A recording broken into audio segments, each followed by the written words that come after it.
Meu nome é Rosa Maria Lopes Afonso, eu sou psicóloga, psicóloga clínica e psicopedagoga.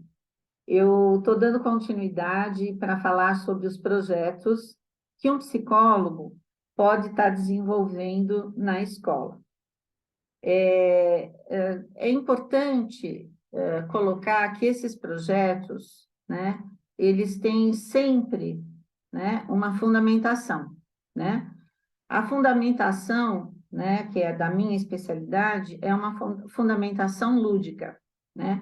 Por exemplo, alguns desses livros aqui, né, eu uso, por exemplo, esse primeiro livro é a fundamentação cognitiva que a gente pode fazer a partir do lúdico utilizado para falar, inclusive, de dificuldades, né, na aprendizagem, junto aos professores.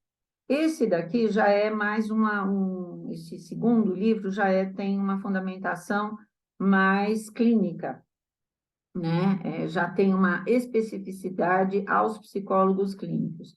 E esse último, metade dele, né, é dedicado aos profissionais que usam o lúdico em vários contextos psicossociais, não somente na clínica, e a outra metade para falar também sobre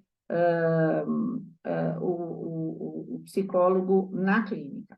Portanto, as fundamentações de todos os projetos têm uma fundamentação lúdica, né? Bom, então vamos aos projetos, né?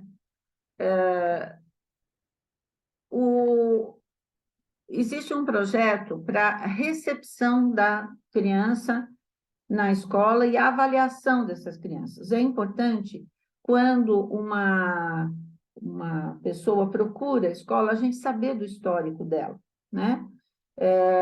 Às vezes é a primeira, né? A primeira escola, mas aqui, nesse projeto aqui, é um projeto mais voltado para a gente saber o levantamento dela, seja comportamental em outras escolas, seja também de avaliação, né?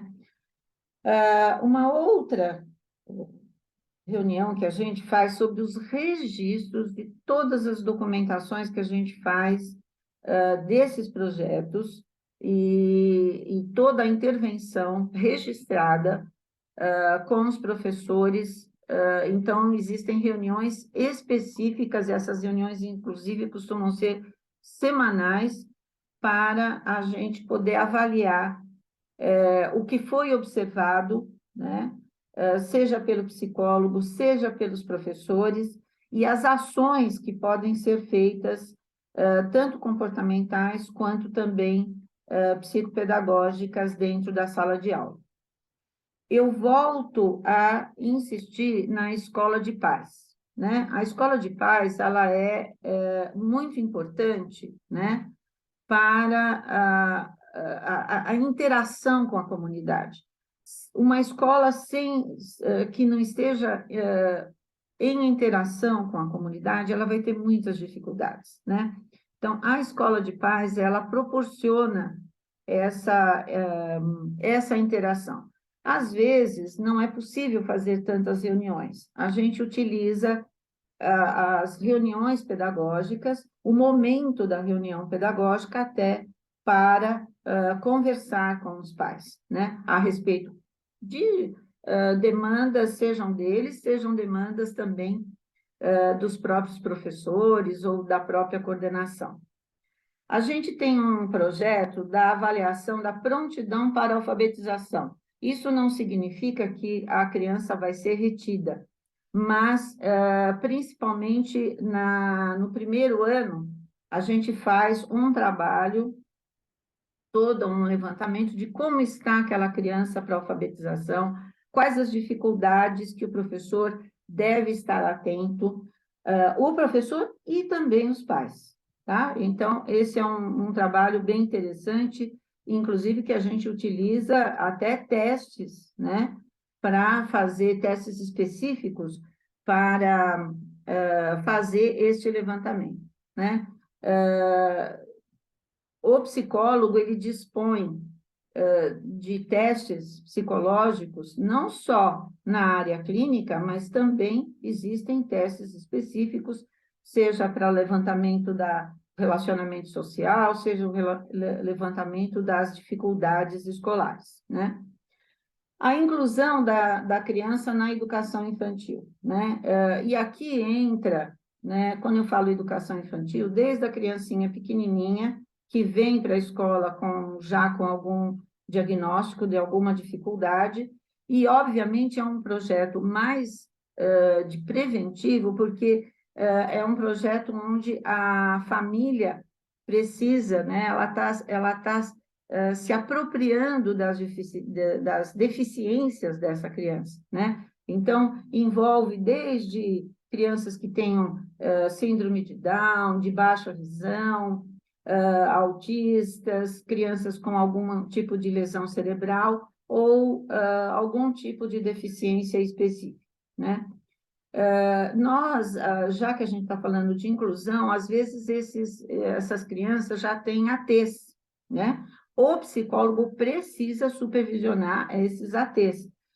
O AT ele não pode ficar simplesmente solto na escola, sob a alegação de que ele tem a supervisão fora, né? Uma coisa é ele ter a supervisão do profissional voltado para a clínica. Outra coisa é ele ter a supervisão daquele profissional que está ali dentro da escola. Por exemplo, né? Às vezes, orientar aquele profissional, que é uma criança autista, às vezes ela está irritada, né? E tendo crises, né? E ela precisa ir para um ambiente mais tranquilo para ela poder se acalmar e depois retomar a sua atividade ali no grupo. E nesse caso, a gente também, já que a gente está falando de inclusão, tem as entrevistas com os profissionais, onde se discute, inclusive, a avaliação, se discute os limites da escola em relação àquela avaliação, né? Porque às vezes é solicitado por parte do psicólogo clínico coisas que a escola não pode dar conta, né? Então, são coisas voltadas para a clínica, não necessariamente voltadas para a escola.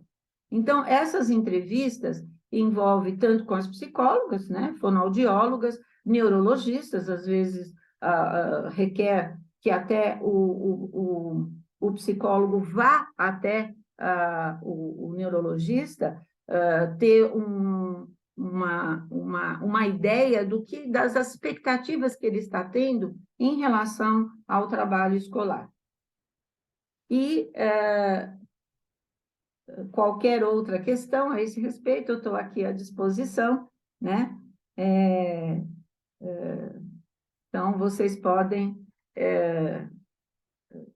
né, acessar e fazer as suas perguntas. E eu quero agradecer aqui, né, a participação de vocês.